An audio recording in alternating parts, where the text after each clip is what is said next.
Time now for your forewarned weather with Garrett James. Welcome back. We're going to check our weather with meteorologist Garrett James. And Garrett, I'm glad you brought up the allergies because I was worried that I was coming down with a cold this week.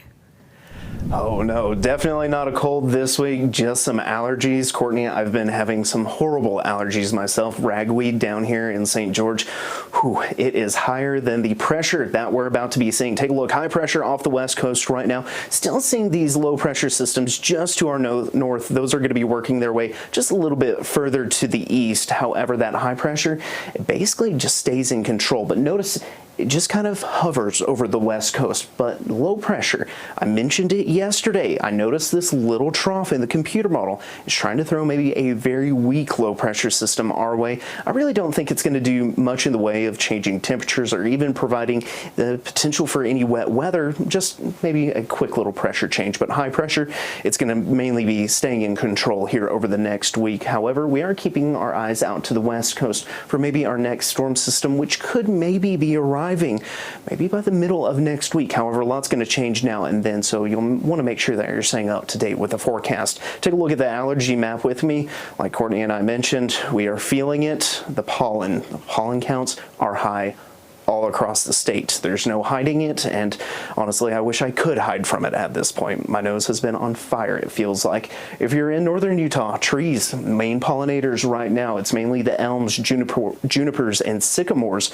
However, grass seeing low pollen counts, known for mold or weeds at this point in time. However, if we take a look at the radar, we can see there's not a drop of rain in the Beehive State. There is some just to our east in Colorado and southern Wyoming, and that's where it's going to stay for right now. But could we see maybe just a little bit of rain here over the next week?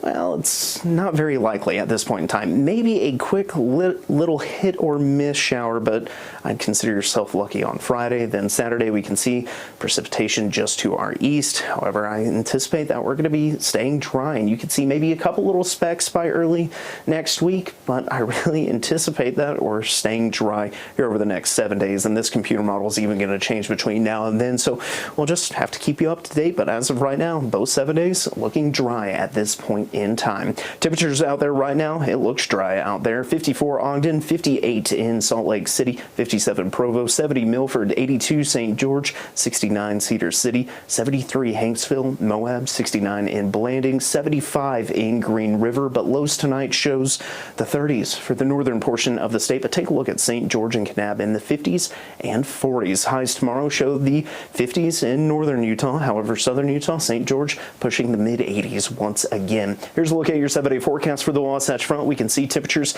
jumping from the 50s tomorrow into nearly the 80s by the middle of next week. In St. George, on the other hand, temperatures mainly looking to stay in the 80s, maybe the 90s for a day or two. However, things are looking dry.